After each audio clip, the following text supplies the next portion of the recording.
Hi, my name is Vincent, and today I want to take you all through simplifying rational expressions. We have 4 questions here where we want to simplify and then state the variables or the values of the variables where the fractions are undefined. So to start this first one off, we want to identify the greatest common factor for the top and bottom. And for both of them, it's 4. But in terms of writing the leftovers, we have 4 times on top, we got w squared minus 4. Now, in case you don't know where those values are coming from, what I'm doing in my head is I'm taking the first term, 4w squared, I'm dividing by the greatest common factor of 4, and then I'm dividing the second term, 16 by 4, and that's what I'm writing inside parentheses. If you want to check your answer, just distribute, and it'll bring you right back to this. So same idea, I have 4 times w plus 2, and the math that I'm doing in my head is I'm taking 4w divided by 4, and I'm taking 8 divided by 4. And that's what's going in the parentheses. All right, so now that that part's done, if we stopped here, that would be bad. There's still a bit to do. The next idea is factoring a difference of 2 squares. You might recognize this formula, that anytime I have the difference of 2 squares, I could break that down to a plus b times a minus b, if I'm starting with a squared minus b squared. So let's try that again, a little bit neater. Sorry, I can't write today. All right, so a plus b, a minus b would be how we factor this. So in this situation here, you could think of this as w squared minus 2 squared, and that should make it obvious as to how we're going to factor this. So on top, since it's w squared minus 2 squared, if we use this idea of difference of 2 squares, we could break this down to w plus 2 times w minus 2, and then we just rewrite the bottom. Now, one thing, we want to identify where the fraction is undefined, and a fraction is undefined when the denominator is equal to 0. So what we could do is, on a side note, is say, well, 4 times w plus 2 cannot equal 0. So then the value of w that we're not allowed to use here is negative 2. All right, so at the end we have to write the values of the variables for which the fraction is undefined. We'll just say that w is not allowed to equal negative 2. So then the last thing to do here before we write our answer is cross off all the common factors, and the resulting expression is w minus 2, provided that w is not equal to negative 2.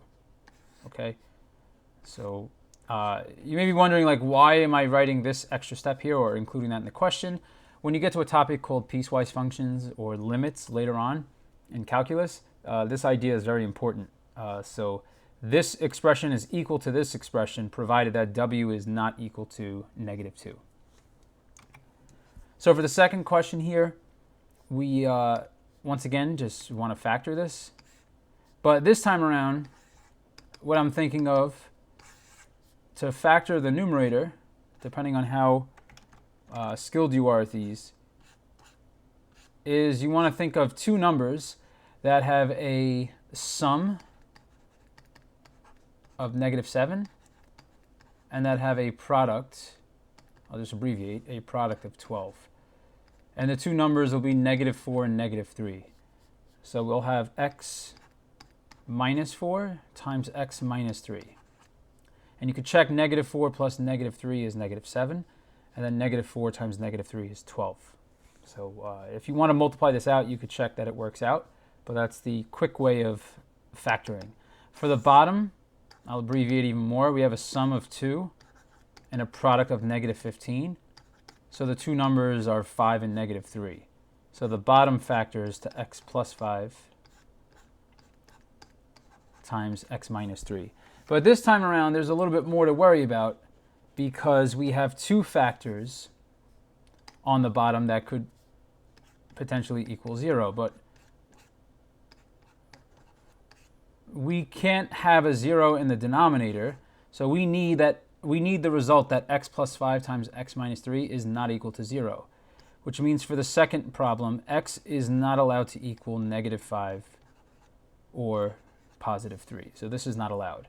So now we could go ahead and just cross off the common factors and say that this original expression here is equal to x minus 4 over x plus 5, provided that x is not equal to negative 5 or 3. Whoops, sorry. I messed that one up. All right, so this is the solution to the second one. Now for the third question here, the first thing we could do is distribute and factor.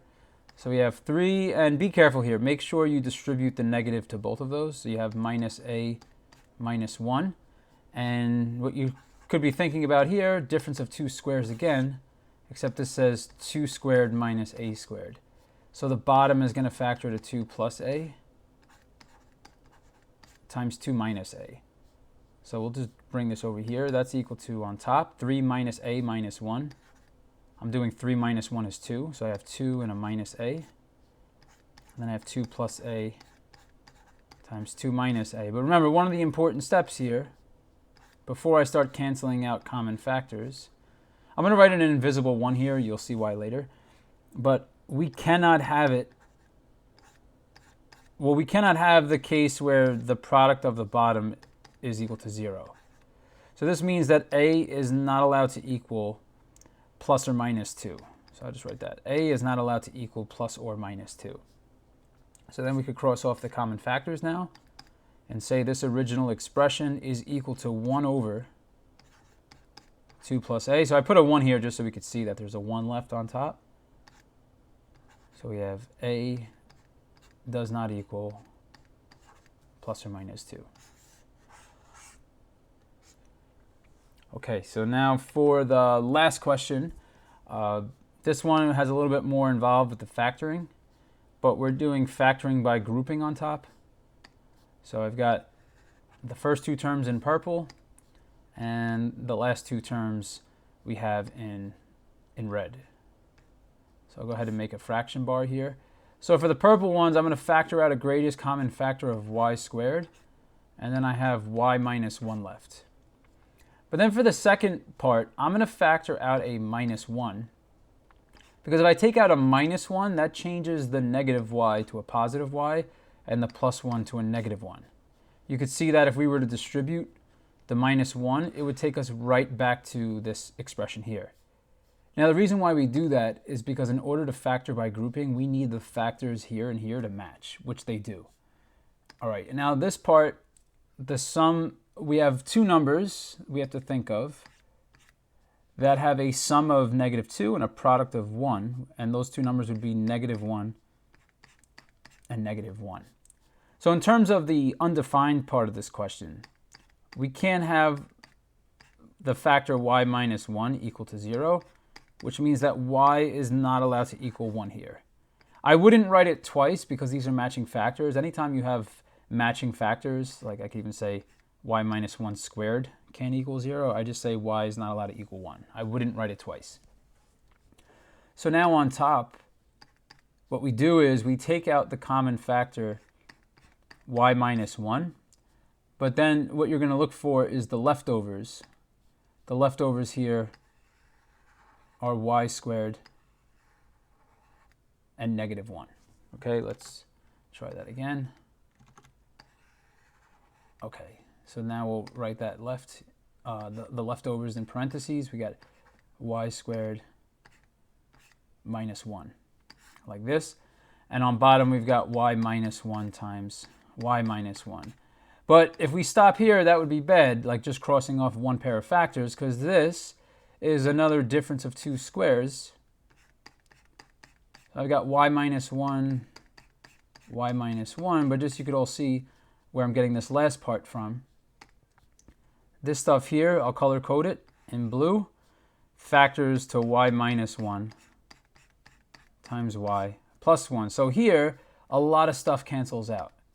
So we have this y minus 1 and this y minus 1, and then this one and this one cancel out. So the final result is y plus 1, provided that y does not equal positive 1. So that original rational expression is equal to y plus 1 if y doesn't equal 1.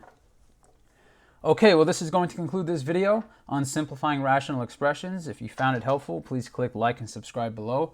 And if you have any requests, please leave them in the comments section below. And thank you for watching.